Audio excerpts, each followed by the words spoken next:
So maayong adlaw, 'di ba nakinumdum mo sa katong previous na ko nga video nga nagpakita ko so unsay among lifestyle diri. So mao nang sunod. Since ako mang rest day, so nagunahon na may nga mas maayo pa manglaag tang duha. So gigawas na ko ang motor kay ang akong passenger princess kanis flip T. Kanya, di na lang nato padugay-dugayon ato sa na-fast forward ka diot.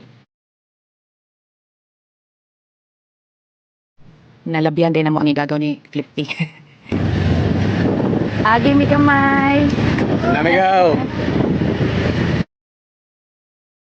So balik na punta. Fast forward lang, napadumi sa Anda Food Park. So, dire jud mi permanente magtambay kung rest day ko aside dito sa baybay dool sa among payag or sa among shop. So ang normal nga ang gina-order, simple ra, kape-kape o say soft drinks o say sandwich. Example raman ang sandwich nga nakita ninyo ganina. Kanya tanaw-tanaw pahangin, nya storya gamay hantod nga magtani og gabi eh.